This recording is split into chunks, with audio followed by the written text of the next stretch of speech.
축산, 검협전.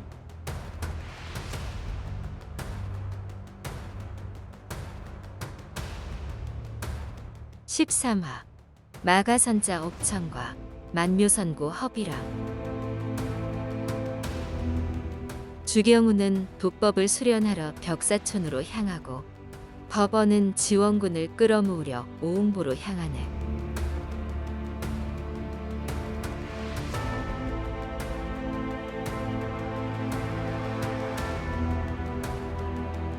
한편 지통은 유덕과 모태의 상태가 호전될 기미가 보이지 않으니 어찌해야 좋을지 막막하기만 하였다. 특히 유덕은 신음만 이어갈 뿐 정신을 차리지 못했다. 이때 요일이 와서 희소식을 전했다. 느닷없이 대전에 나타난 도사님이 오대산에서 왔다며 사부님과 모태 사숙을 찾고 계십니다. 한달음에 달려가 보니 모태의 스승, 법원이었다. 지통은 반가운 마음에 넙죽 절을 올렸다. 붉은 승려복 차림에 쇠붙이로 만든 선장을 쥐고선 법원은 작고 뚱뚱한 데다 생김새도 흉악했다. 법원은 가장 먼저 모태의 안부부터 물었다. 지통은 모태가 복수한다며 주순을 찾으러 다니고 숲에서 정체불명의 고수에게 희롱당하고 서장파 유덕이 자운사를 도우러 오고 지난밤 유덕과 모태가 두작에게 암계에 당한 일 등을 상세히 전했다. 법원이 대노하여 지통을 따라 당장 모태에게 달려갔다. 그는 왼팔을 잃은 채 사경을 헤매는 모태를 보고 영겁후 한숨을 내쉬다가 지통에게 얼른 물을 떠오라 하였다. 먼저 유덕과 모태에게 단약을 먹이고 또 다른 단약을 물에 개어 상처에 발라주었다. 마침 눈을 뜬 모태가 법원을 알아보고 일어나 스승에게 예를 갖추려 하였다. 상처가 깊으니 그리하지 않아도 된다. 모태는 극심한 통증이 밀려오자 예의 차리기를 포기했다. 그러고는 통 안에 눈물을 흘리며 그간의 사연을 고하며 복수를 청했다. 이 일은 너 하나만의 문제가 아니다. 복수는 당연한 것이니 더 이상 말할 필요 없다. 쥐통 방장, 잘려나간 모태팔은 어디 있나? 일단 불당 재단에 올려두었습니다. 모두가 상심할까봐 일부러 보여주지 않았습니다. 잃어버리지 않았다면 방법이 있으니 어서 가져오게. 잘 보관해야 하네. 불구가 되어 망연자실했던 모태는 눈이 번쩍 뜨였다. 사부님의 신통한 법술로 제 팔을 다시 붙일 수 있는 겁니까? 내가 그런 대단한 신통력이 어디 있느냐? 북해 무정도 함공의 영옥고라면 가능할 것이다. 만년속단으로 만들어 부러진 뼈를 이어주고 새살을 돋게 하지. 그래도 날이 차서 다행이구나. 여름이라 살이 썩으면 영옥고가 있은들 아무 소용 없을 테니 말이다.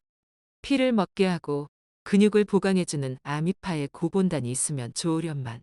나중에 영옥고로 팔을 다시 잇더라도 외양만 멀쩡하지. 전처럼 쓰긴 어려울 것이다. 사숙, 당장 서신을 써주시면 제가 바로 다녀오겠습니다. 하루라도 빨리 치료해야 하지 않겠습니까? 그게 어디 쉬운 일인 줄 아느냐? 무정도는 사방 3,000리가 약수에 둘러싸여 새조차 날아들기 힘든 섬이고 함공은 아주 범상치 않은 기인이라 속세의 인연을 완전히 끊고 외부인을 절대 만나지 않는 것으로 유명하지. 내가 가도 힘들 것이야. 그렇다면 가망이 없는 것입니까? 방법이 전혀 없지는 않지.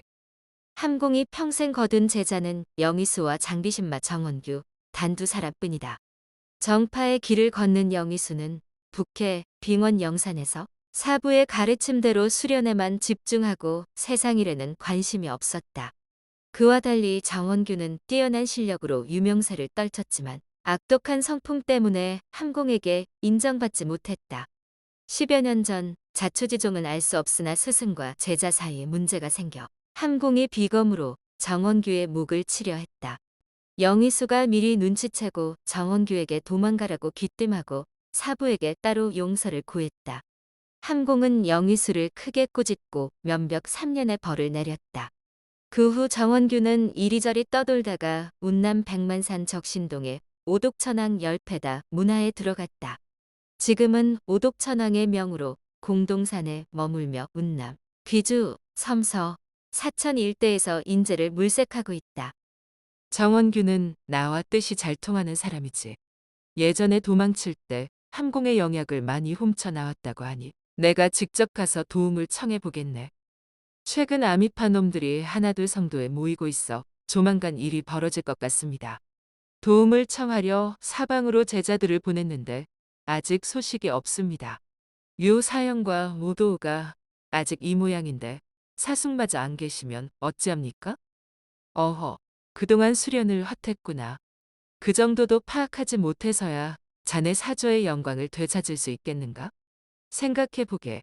아미파의 실력자가 그렇게 많은데 겨우 몇 명 모여서 경거망동하겠나? 이번 일은 여러 문파가 제자를 물색하는 일을 구실 삼아 큰 분란을 일으키려는 속셈이 분명해. 50년 전 아미투검도 마찬가지였어. 아미파가 또 다시 유아독존을 꿈꾸며 다른 문파를 모두 무너뜨리려는 것이지. 만약 정말 추운수가 왔다면 이깟 자운사는 혼자서도 거뜬히 해치울 텐데 무얼 기다리겠나? 지난밤 자객은 새로 거둔 제자가 나서고 싶어하니 기회도 줄 겸 다음 계획을 세우기 위해 우리가 어떻게 나오는지 떠본 것이겠지. 이곳에 사람이 많아질수록 놈들의 분탕질도 잦아지겠지만 지금은 아니야. 일단 평소처럼 지내고 밖에 나가 문제만 일으키지 않으면 당분간은 놈들도 오지 않을 테니 걱정 말게. 이때 단약을 복용한 유덕이 정신을 차렸다. 바로 낫지는 않아도 통증이 꽤 가라앉았다. 유덕은 법원이 자신을 구해준 사실을 알고 바로 침상에서 내려와 감사 인사를 올렸다. 나를 떠난 후 동룡존자 문화에서 실력을 많이 쌓았다는 이야기는 들었다. 오늘은 자만해서 경계를 소홀히 한 탓에 당한 것이야. 다시는 이런 일 없도록 각별히 주의하게. 나머지 단약도 잘 챙겨 먹으면 사흘 후에는 다 나을 것이네. 시간이 촉박하니 난 이만 공동산으로 떠나겠네. 법원은 붉은 빗줄기만 남긴 채 순식간에 사라졌다. 다음 날 지통이 무태, 유덕과 한참 이야기를 나누는데 사금강 중 해명이 가장 먼저 돌아왔다. 사부님 명을 받고 형산쇠운동으로 악금빈 사숙을 찾아갔습니다. 동굴 앞에서 동자에게 서신을 전했는데 잠시 후에 나와서는 악사숙이 용비 사숙과 바둑을 두러 무이산 비례동에 가셨다는 겁니다. 바로 무이산에 가서 용비 사숙의 제자 소룡후 유종잠을 만났는데 용비 사숙은 지인을 만나러 동해에 갔고 악사숙은 오지 않았답니다. 그런데 유종잠이 흥미를 보이며 동문 형제와 도우들을 모아 오겠다고 했습니다. 너무 오래 기다리실 것 같아 일단 서둘러 돌아왔는데 어찌하면 좋을까요? 지통은 한숨이 절로 나왔다. 사람 마음이 원래 제 입속에 먼저인 법이지. 지금 아미파가 우세하다고 생각해 일부러 너를 피했을 것이다. 괜히 헛수고했구나. 일단 가서 쉬어라. 사나흘 뒤 나머지 사금강이 차례로 돌아와 소식을 전했다. 기꺼이 온다는 사람도 있지만 거절하거나 자리를 비워 만나지 못한 사람도 많았다. 요청에 응한 사람은 노산의 철장선 추가, 강소태호 동정산의 병력수 울지원, 창주의 초상비 임성조, 운남 대죽자산 피발산의 적은하, 열화의 제자 비천야차 진랑 등이다. 열화는 오대파는 아니지만 아미파와 언안이 깊었다. 나머지는 모두 지통과 모태의 사형제이고 사백과 사숙 등 선배들은 대부분 답이 없었다.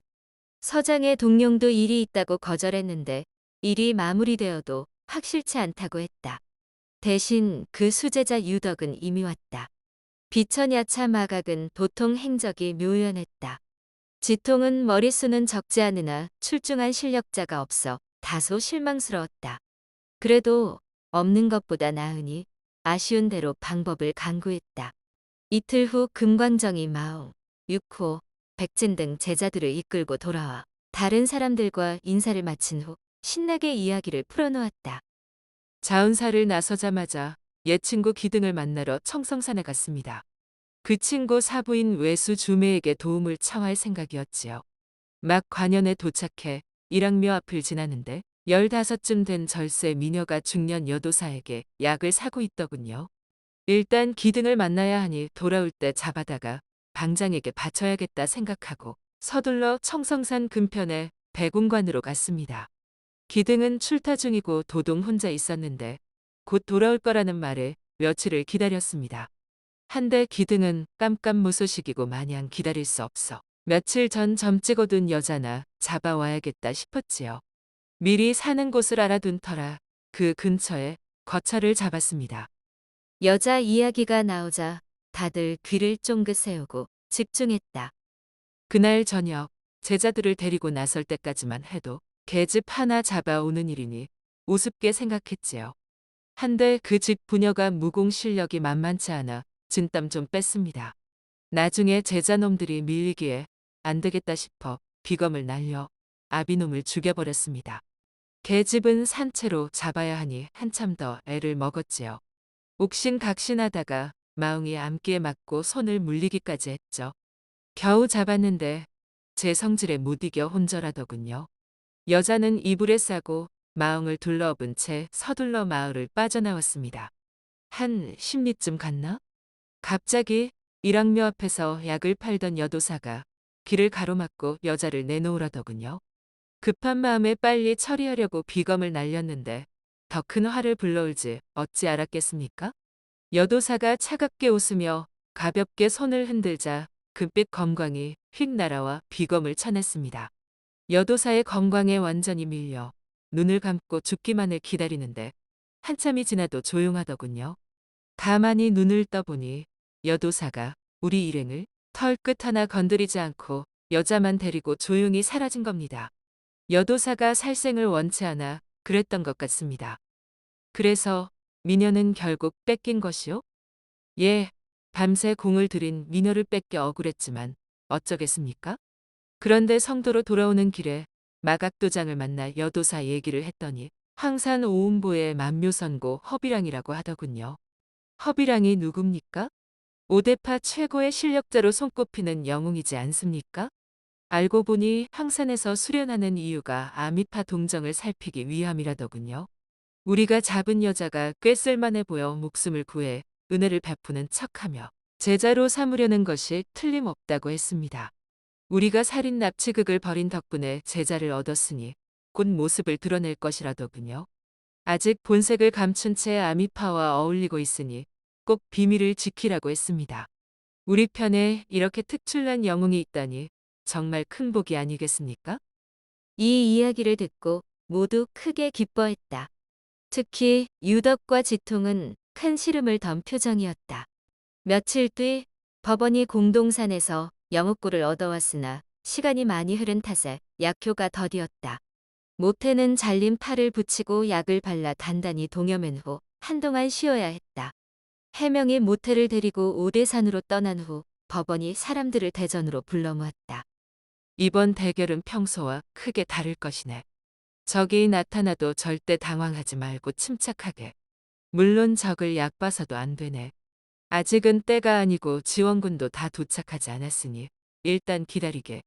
내가 몇 사람 더 데려올 터이니 그동안 절대 자운사 밖으로 나가지 말고 밤에는 돌아가며 보초를 서도록 하게. 만약 강한 상대가 나타나거든 유덕이 나서서 정식으로 나를 정해 대결하도록 하고 저번처럼 경솔하게 맞서다가 당하지 않도록 또 조심하게. 법원이 신신당부하고 지원군을 찾으러 떠났다.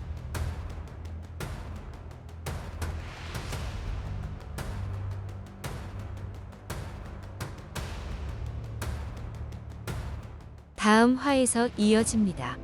더 좋은 콘텐츠를 제작하기 위하여 구독과 좋아요, 알림 설정 부탁드려요.